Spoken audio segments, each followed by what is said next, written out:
তথা ভারতবর্ষের মাটিতে মুসলমানদের বড় দুর্দিন।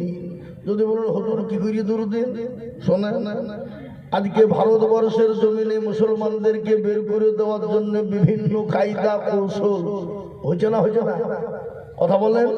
কখনো মুসলমানদের মসজিদ, মাদ্রাসা, মার্কাত, খানকা, কবরস্থান, ঈদগাহ কেড়ে নিতে চাইছে, কখনো ওয়াকফ সম্পত্তি কেড়ে নিতে চাইছে, আবার কখনো এসি কি বলে সিএ এমপিআর এনআরসি করে বাদ দিতে চাইছে।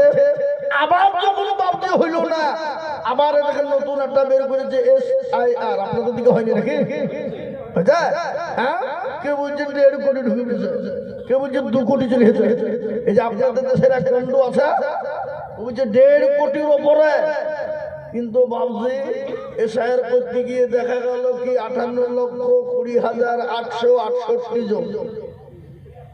তাতে বাদ পড়ল মুসলমান 3 ভাগ 3%, আর তারা পড়ল 97%। বুঝতে পেরেছেন না? পারেন নাই? হ্যাঁ, 97% তারা কারা? যারা বলছিল যে মুসলমানদেরকে থবো না, ভারতদেরকে দিব, অমক দেব, তমক দেব, বিভিন্ন কায়দা বা এখন দেখছি কেচে ঘুরতে গিয়ে কেউ টেবিলি দেশে সব বেরিয়ে গেল। কি হলো? করতে গেলাম আর হয়ে গেল। বলেন তো, সেদিন আপনাদের এই তমলুক, এটা আপনাদের তমলুক লোকসভা তো নাকি? খাটাল লোকসভা দেবে, আর ওইটা হচ্ছে আপনার এই লোকসভা তমলুকের একজন বিধানসভার ওই লোকসভার তিনি বলছিলেন যে আমার লোকসভাতে 80 জন মানুষ বাদ গেছে, তার মধ্যে 79 জনই আমরা, আর 1 হয়েছে মুসলমানরা। এই যে 97% বাপ আল্লাহ আল্লাহ, কিন্তু যে 3% যেটা বাদ গেছে ভাবছে ওদেরও কাগজ আছে। বলে কি করি, কে বিদেশ আছে, কে বোম্বে, কে দিল্লি, কে গুজরাট, কে সৌদি, কে কুয়েত, কে দুবাই আছে না নাই? বলো এইগুলা। কিন্তু আল্লাহ রহমত করো, মুসলমানরা অন্য দেশ থেকে এদেশে আসেনি ভাবছি, বরঞ্চ এদেশের মুসলমান অনেক চলে গেছে অন্য দেশে। কি বুঝেন আপনারা বলো? আর মুসলমানদের ডকুমেন্ট 2002 সালের কেন? ওরা যদি বলে আরো পেছনের 20 বছর নিব, তাও মুসলমানরা দিতে রাজি আছে না নাই? বলো, কথা বলেন আছে না নাই? কেন এদের তো ভয় নাই, কেন এই দেশের জন্ম আমরা। যদি বলে ওয়াদিও নিব না, তোদের দাদা, তোদের দাদা, তার দাদা, তার দাদা, অমুক দাদা, ভোট দাদা, আরো 10 পিঢ়ি 20 পিঢ়ির আগের লোক দেখা।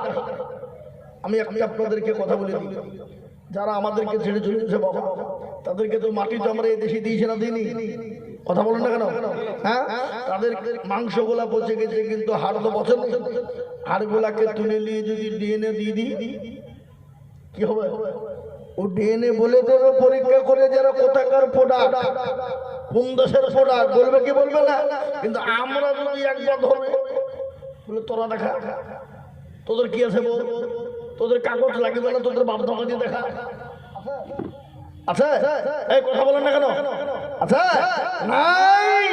এবং তার থেকেও যদি বড় ডকুমেন্ট নিতে চাই, পৃথিবীর সর্বপ্রথম যিনি দুনিয়ার জমিনে এসেছিলেন, তিনার নাম কি?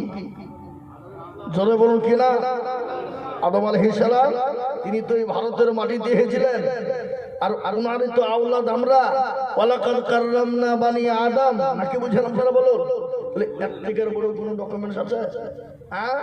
আমরা হলাম এই দেশের, আর আমাদেরকে বুঝছে ওরা নাকি বুঝেছে। এ বাবা, আদবানির বাড়ি কোথায়? জোরে বলুন। আদবানির বাড়ি হলো পাকিস্তান। ইন্ডিয়াতে গেছে হয়ে গেল স্বদেশী। অটল বিহারীর বাড়ি হলো পাকিস্তান, ইন্ডিয়াতে এসে হয়ে গেল স্বদেশী। সোনিয়া গান্ধীর বাড়ি হলো ইটালি, ভারতে এসে হয়ে গেল স্বদেশী। বুদ্ধ বাবু, জ্যোতি বাবু, বিমান বসুর বাড়ি হলো বাংলাদেশ, ভারতে এসে হয়ে গেল স্বদেশী। কুমার শানু, মিঠুন চক্রবর্তীর বাড়ি হলো বাংলাদেশ, ইন্ডিয়াতে এসে হয়ে গেল স্বদেশী। অধীর বাবু, প্রণব বাবুর বাড়ি হলো বাংলাদেশ, ইন্ডিয়াতে এসে হয়ে গেল স্বদেশী। আর আমরা এই দেশে জন্ম নিয়ে আমরাই নাকি বিদেশি। আলুর ভিতর, সিঙ্গড়ার ভিতরে আলু ঢুকলো কি করে? বুঝতে পারছেন না? পারেননি? মুসলমান আজকে আমি আপনাদেরকে শুনিয়ে যাই বাপরে আমার দরদি, আজকে যারা মুসলমানদেরকে দেশ থেকে তাড়িয়ে দিতে চাও, মুসলমানদের অবদান জানো না, মুসলমানদের পিছনের ইতিহাস খুলে দেখো, এই দেশের জন্য রক্ত দিয়েছে কারা, দেশকে ভালোবাসে কারা। এটা তোমাদের দেশ নয়, এটা হলো কবি নজরুলের দেশ, এটা হলো মহাত্মা গান্ধীর দেশ, এটা হলো আপনার ক্ষুদিরাম বসুর দেশ, এটা হলো নেতাজি সুভাষচন্দ্র বসুর দেশ, এটা হলো রবীন্দ্রনাথ ঠাকুরের দেশ, এটা হলো স্বামী বিবেকানন্দের দেশ, এটা হলো মৌলানা আবুল কালাম আজাদের দেশ, এটা হলো মৌলানা হোসেন আহমেদ মাদানির দেশ, এটা হলো এপিজে আবুল কালাম আজাদের দেশ। আর আমাদেরকে দেশ থেকে তাড়িয়ে দেবা? অথচ এই দেশটার জন্য ইংরেজের বিরুদ্ধে লড়াই করেছিল মুসলমানেরা। কেজি নয় বাবা, কুইন্টাল নয় বাবা, টন টন টন রক্ত দিয়েছিল মুসলমানেরা। কি বলছেন আপনারা বলুন? দিয়েছে না যায় না? হিন্দু মুসলমান শিখ ইসাই কাঁধে কাঁধ মিলিয়ে ঘাড়ে ঘাড় মিলিয়ে এই দেশের জন্য রক্ত দিয়েছিল। আজকে মুসলমানদেরকে বলছো দেশ থেকে এসো, কোন দেশ থেকে? কিন্তু শুনে নাও, যেদিন ভারতবর্ষের জমিনে মুসলমানরা থাকবে না, সেদিন গোটা ভারতবর্ষটা অচল হয়ে যাবে, অন্ধকারে ছন্ন হয়ে যাবে। সেদিন আলো দেওয়ার মতো লোক ভারতের জমিনে থাকবে না, যেদিন মুসলমানরা থাকবে না।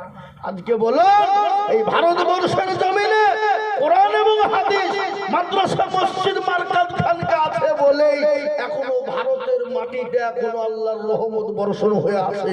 কি বুঝেন আপনারা বলুন? যেদিন থাকবে না, সেদিন আল্লাহর রহমত এই দেশে থাকবে না। আজকে শুনে দিই বাবজি আমার দরদি ভাই,